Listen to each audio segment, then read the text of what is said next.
நீங்கள் சசிகலா பற்றி பேசும்போது யாருடைய தூண்டுதலோ யார் தூண்டுதலில் பண்ணுறாங்களோ தெரியல அப்படின்னு ஒரு வார்த்தை பயன்படுத்துகிறீங்க. இப்போ அவங்களுக்கு பின்னாடி யாரோ இயக்குறாங்கன்ற ஒரு சந்தேகம் இருக்காங்க. உண்மைதான், சந்தேகம் இருக்குது. என்ன இயக்கம் என்று சொன்னால், இப்பொழுது மதிப்பிற்குரிய ஓபிஎஸ் அவர்களும் மதிப்பிற்குரிய அருமையான டிடிவி அவர்களும் பிஜேபி உடைய தூண்டுதலால் இயங்கிக் கொண்டிருக்கிறார்கள். அவங்களுடைய ஊக்கத்தால் இயங்கிக் கொண்டிருக்கிறார்கள். அவர்களை வாழ்த்துகிறார், ஓபிஎஸ் வாழ்த்துகிறார், இவர்களை வாழ்த்துகிறார். ஆகவே இவரும் ஒருவேளை பிஜேபியுடைய தூண்டுதல் காரணமாக, அவர்களுடைய உந்துதல் காரணமாக இந்த முயற்சியை எடுத்திருக்கிறார் என்றுதான் நான் சந்தேகப்படுகிறேன். அதில் எனக்கு கிஞ்சிற்றும் சந்தேகம் இல்லை. மத்தியில் பின்னால் பாஜக இருக்குது. ஆமாம், மத்தியில் இருக்கிற அரசிலிருந்து அவர்களுக்கு ஏதாவது தேவை இருக்கிறது, அதை மத்திய அரசு உதவி கொடுக்க வாய்ப்பு இருக்கிறது. அது என்ன அவங்க தான் சேர்ந்துக்கங்கன்னு சொல்லிட்டு இருக்கிறாங்க. 3 பேர் சேர்றேன்றாங்க. 3 பேர் சேரும்போது இவங்களை யார் சசிகலாவை அதிமுகவில் சேர்க்கறது மூலமா பிஜேபிக்கு என்ன லாபம்? அவங்க ஏன் இது செய்யணும்? அவங்க சேர்க்கறது அவங்களுக்கு நோக்கம் இல்லை, எங்களை கெடுப்பதற்காக அவர்களை தூண்டி விடுகிறார். வெறும் பேச்சு தான். எங்களை அவங்க சேருவதற்காக எங்கிட்ட கேட்கவே இல்லை. இன்னமும் சொல்லுகிறேன், அவங்க உண்மையான உணர்வு அதிமுகவில் சேர வேண்டும் என்ற உணர்வு 3 பேருக்குமே கிடையாது. ஓபிஎஸ் சேர நினைச்சாருன்னா அவங்க 3 பேரும் வாய் மூலம் சொல்லி தொண்டர்களை தன் பக்கம் இழுக்க வேண்டும் அல்லது தொண்டர்களுடைய எண்ணங்களை சீரழிக்கும் என்பது உண்மையான கருத்தை தவிர அவர்கள் 3 பேரும் எந்த வகையிலும் அதிமுகவோடு மாண்புமிகு அருமையான எடப்பாடியார் தலைமையிலே சேருவதற்கு தயாராக இல்லை. இந்த இயக்கத்தில் இருக்கிற சார் வரிக்கு வரி ஓபிஎஸ் சொல்றாரு, நான் எந்த தியாகமும் செய்ய தயார்னு சொல்றாரு. அவர் என்ன தியாகம் செய்வதற்கு அவர்கிட்ட என்ன இருக்கு? தியாகம் செய்வதற்கு மறுமுக அருமையான ஓபிஎஸ்ஸிடம் என்ன இருக்குது? என்ன செல்வாக்கு இருக்கிறது? என்ன அமைப்பு இருக்கிறது? என்ன கட்சி இருக்கிறது? என்ன பொறுப்பு இருக்கிறது? என்ன இருக்குது அவங்ககிட்ட? அவர் என்ன தியாகம் பண்ண போறாரு? அவர் அந்த கட்சியில் என்ன எதை கொடுக்க போறாரு? என்ன தியாகம் செய்ய போறாங்க? எனக்கு ஒன்றும் புரியல. ஏன்னா தியாகம் செய்வதற்கு அவரிடம் ஒண்ணுமே இல்லை, நிராயுத பணியா இருக்காரு. ஏன்னா அது நிராயுத பாணியா நிக்கிறாருன்னு நீங்க சொல்ற ஒருவர், நீங்க தான் அவரை வெளியேத்துனீங்க. அவர் போய் சுயேட்சையா போட்டி போட்டாரு, தோல்வி அடைஞ்சிட்டாரு. இப்போ திரும்பி நான் நம்ம கட்சியிலே சேர்ந்துக்கிறேன்னு கேட்கிறாரு. அதை சேர்த்துக்கிறதுல என்ன பிடிவாதம் அப்படிங்கிற? இல்ல, அவர் சேர்ந்துக்கிறேன்னு கேட்க வேண்டிய அவசியம், இவ்வளவு வெளிப்படையா கேட்கணும்னு அவசியமே இல்லை. ஏன்னா அவர் உண்மையான உணர்வோடு இருந்தா, விமர்சிக்காம அவர் பாட்டுக்கு இருந்தாங்கன்னா காலம் பதில் சொல்லியிருக்கோம். ஏன்னா அவர் அருமையான எடப்பாடியாரை விமர்சித்துட்டே நான் இணைக்கிறேன், அருமையான எல்லா வகையிலும் தவறுகளை குற்றச்சாட்டுகளை ஏதாவது சொல்லிக்கிட்டே இணைகிறேன்றாரு.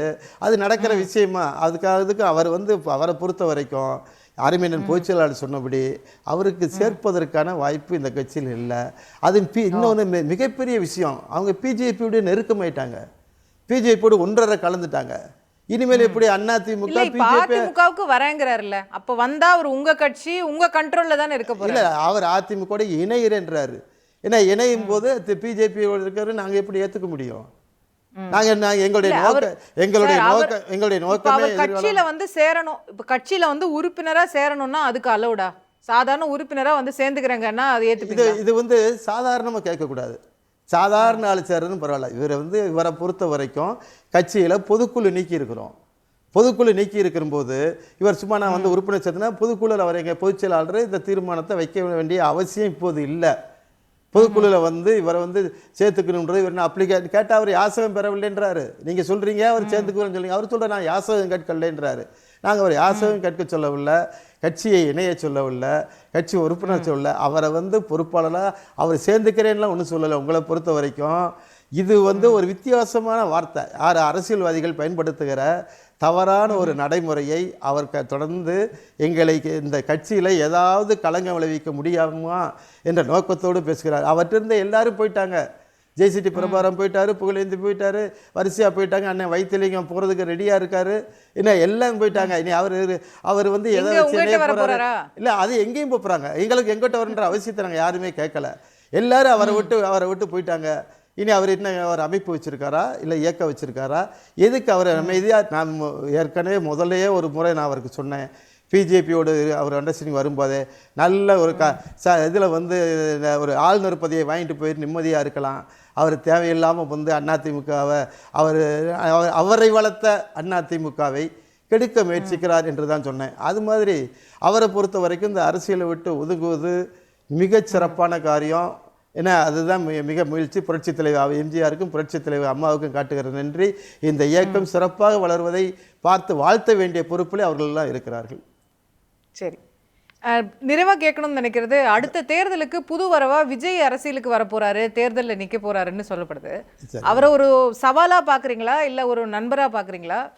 இல்லை, அவருடைய நடவடிக்கையில் எந்த அளவுக்கு வரப்போகிறது என்பதை தெரிந்து கொண்டுதான் அவரை நண்பராகவோ இல்லை சவாலாகவோ எதிர்பார்க்க முடியும். அவரை பொறுத்த வரைக்கும் நாங்கள் இன்னும் கணிக்கவில்லை. அவருடைய ஏன்னா நடிகருடைய பல்வேறு நடிகர்களோடு ஒப்பிட விரும்பவில்லை. ஏன்னா ஏற்கனவே நிறைய நடிகர்கள் கட்சியை நடத்தி விட்டு போயிருக்கிறார்கள். அதோடு இந்த நேரத்தில் முதல் கட்டமாக வந்திருக்கிற அவரை அவருடைய நடவடிக்கையை நாங்கள் விமர்சிக்க விரும்பவில்லை. அவருடைய நடவடிக்கைகள் எப்படி இருக்கிறது? போராட்ட பணியில் இருக்கிறாரா? மக்களுக்கு நலன் கருதுகிறாரா? மக்கள் வெறும் மாணவர் நலன் மட்டும் மாணவருக்கு கொடுக்குற விருதோடு இருக்க போகிறாரா? இல்லை மக்களுக்கான ஏன்னா அவரை பற்றி எனக்கு ஒரே ஒரு மட்டும் நான் இந்த நேரத்தில் நான் நினைவுபடுத்த விரும்புகிறேன். என்னன்னு கேட்டால் அவர் மிக தன்னுடைய எண்ணங்களை மாற்றிக்கொண்டு இருந்தால் நான்லாம் வாழ்த்துவேன். இல்லை அவர்கிட்ட ஏன்னா ஒரே ஒரு அவருடைய நடத்த ஒரு படத்தில் மடிக்கணியை உடைப்பதாக காண்பித்தார். அப்போது நான் போராடி நான் எங்கள் மதுரை மாவட்டத்திலிருந்து தான் மக்களுக்கு பொதுநல திட்டங்கள் வழங்க வேண்டும், அதை வழங்குவதை தவறு என்று அந்த படத்திலே அவர் சொன்னாரா? அந்த பட தயாரிப்பாளர் சொன்னார், சுட்டி காட்டினாங்க. அதை நாங்கள் சொன்ன பிறகு அந்த சீனை எடுத்துட்டாங்க. மடிக்கணினியும் போட்டு உடைத்தார்கள். மாணவர் கிடைத்ததை இலவசமாக வாங்கக்கூடாது, இலவசம் வழங்கக்கூடாதுன்னு சொன்னாங்க. அது அந்த அந்த கொள்கையிலிருந்து அவர் மாறுபட்டு விட்டார் என்று. ஏன்னா மாணவர்களுக்கு இப்போ பூரா அவர் நலத்திட்டம் கொடுக்குறாரு. அவருடைய திரைப்படத்தில் காட்டின அந்த கொள்கை எதிர்ப்பிலிருந்து மாற்றிக்கொண்டார் என்று தான் நம்புகிறேன்.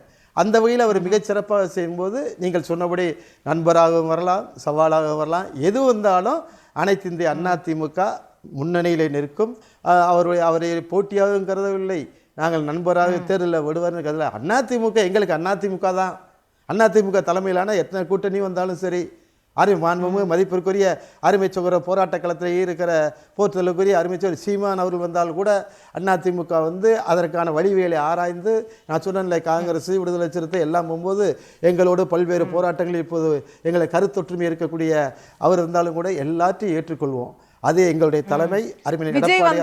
விஜய் வந்தாலும் சேர்த்துக்குவீங்க கூட்டணி? அது காலகட்டம் வரட்டும், நாங்கள் யாருன்னு சொல்ல முடியாது. ஏன்னா அவர் வருவாரா வரமாட்டாரா, கட்சி இன்னும் எப்படி இருக்குன்னு சொல்ல முடியல. அது மதிப்பிற்குரிய எங்கள் பொதுச் செயலாளர் எடுக்கிற முடிவு. செய்திகளை உடனுக்குடன் தெரிந்து கொள்ள உடனே சப்ஸ்கிரைப் பண்ணுங்க.